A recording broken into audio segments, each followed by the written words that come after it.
The disrespect, show a close-up of a beautiful sapphire ring, then cut to a tense dinner scene.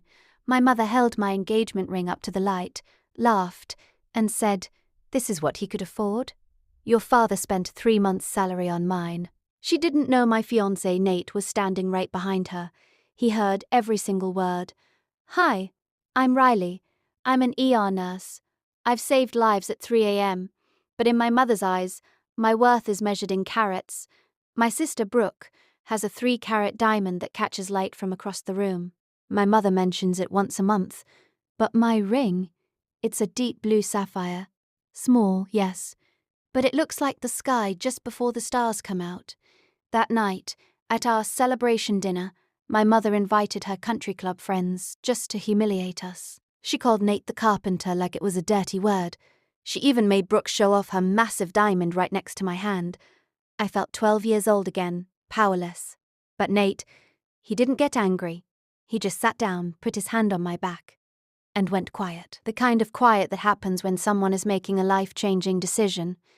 The next morning, he made one phone call that cost $0, but it cost my mother the reputation she spent 30 years building. Want to know what he said? Go to part 2. The truth and the fallout. Nate holding the phone, looking calm but determined. Saturday morning, 8 a.m. Nate called my mother. He didn't yell. He just said, "I heard what you said about the ring. You told Riley she was too sensitive, but you insulted a family legacy." My mother tried to pivot. "It was a joke. I've done nothing but welcome you." Then she dropped the mask. "I shouldn't have to defend myself to a carpenter." That was her biggest mistake. Nate sent an email to the whole family, my dad, my sister, and her husband. He told them the real story of the sapphire. It belonged to his grandmother, Ruth.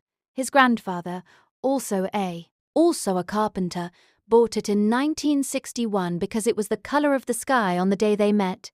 Ruth wore it for 41 years, through house fires and layoffs. It was the most valuable thing Nate owned, not in dollars, but in love. Suddenly, the Golden Child family started to crack. At the big engagement party my mother forced us to attend, she tried one last time to mock us in her speech. But I stood up. No microphone, just the truth. I told 80 guests the story of Ruth's ring. The room went silent. Then the most respected woman at the country club stood up and toasted to Ruth's 41 years of real love. My mother was humiliated, not because I attacked her, but because the truth revealed how out of touch she was. Today, we're planning